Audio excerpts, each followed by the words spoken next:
ကဲအဆင့်ပင်ကုတ်ရောက်ပြီကိုရေ verify လုပ်ချင်လို့ဘယ်နေရာကနေဝင်လို့ရမှာလဲဗီဒီယိုလေးနဲ့ပြပေးပါအောင်ပေါ့နော်โอเคဒီဗီဒီယိုလေးမှာဒါကျွန်တော် share တဲ့အနေနဲ့ပြပေးမယ်ပေါ့နော်ပင်ကုတ်ရောက်လာပြီဒီနေရာတွေကိုအဲ့ဒီပင်ကုတ်6လုံးထည့်ရမှာပေါ့နော်အဲ့ဒီ size လေးကိုဖျက်လိုက်ကဏ္ဍလေး6လုံးရှိတယ်အဲ့ဒီ6လုံးဒီထဲထည့်ပြီးတော့ဒီ submit ကိုနှိပ်လိုက်ရပြီပေါ့နော်ဒါပေမဲ့ဒီနေရာလေးကိုမလာတက်ဘူးဖြစ်နေမယ်ပေါ့နော်โอเคဒါဆိုရင်ဘယ်လိုနေရာပဲရောက်နေဒီဘက်ဘေးကိုကြည့်လိုက်နော်ဥပမာဗျာဒီလိုမျိုးလေးတွေလည်းပေါ်နေမယ်ရှောက်ရောက်နေမယ်ပေါ့ဗျာဟိုရောက်တယ်ရှောက်ရောက်နေမယ်ဆိုရင်ကျွန်တော်မြင်ကဒါပင်ကုတ်ကို verify လုပ်မှာဖြစ်တဲ့အတွက်ဒီလိုမျိုးဒေါ်လာပုံလေးနဲ့ payment ဆိုရရှိတယ်နော်အဲ့ဒီဘက်မြားသက်လေးရှိတယ်အဲ့ payment လို့နှိပ်လိုက်လေရတယ်ပေါ်လာလိုက်မယ်ဒါဆိုရင်ကျွန်တော်တို့ကဒီမှာ payment info ပေါ့နော်ဒါဆိုရင်ကျွန်တော်တို့က verify လုပ်ပေးမှာဖြစ်တဲ့အတွက်ဒီနေရာလေးကိုတစ်ချက်နှိပ်လိုက်ကျွန်တော်မြားထောက်ထားတဲ့နေရာလေးပေါ့နော်နှိပ်လိုက်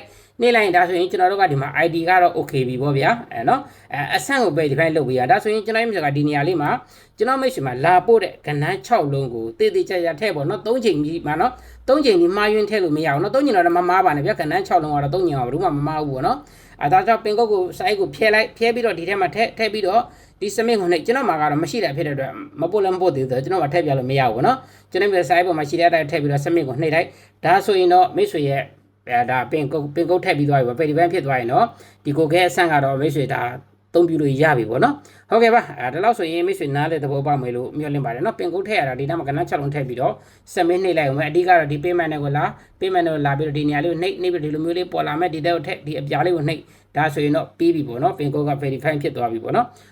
ကျွန်တော်လက်ဒါပင်ကုတ်စောင့်နေတာပဲပင်ကုတ်စောင့်နေတာကျွန်တော်မှာကတော့မလာသေးဘူးပေါ့ဗျာဒါကတော့သူ့ရဲ့တမရက်အောင်လုံးနေပြီအပေါ်မှာနေကြောင်းပေါ့နော်မလာသေးဘူးမလာရင်ကျွန်တော်တို့ကဒီမှာနော်စန့်ပင်ကိုနှိပ်ရတယ်ဒီမှာကျွန်တော်တို့ပင်ကုတ်ကလည်းခဏတောင်းကျင်နေတောင်းလို့မရဘူးနော်ပင်ကုတ်ကို3ဝင်းပြည့်မှတစ်ခါတောင်းရတာပေါ့နော်ဒါကကျွန်တော်မှာစပြီးအဲ့ဒါလည်းမိတ်ဆွေတွေဒါသိသွားအောင်ပြပေးတာပေါ့နော်ကိုကြီးပင်ကုတ်လေးပြန်တောင်းပေးပါဆိုတာကပင်ကုတ်ကတောင်းကျင်နေတောင်းလို့မရဘူးတလားတစ်ခါပြန်တောင်းရလဲလို့ပဲအကြံပြန်မှတ်လိုက်ပေါ့နော်โอเคဒါဆိုရင်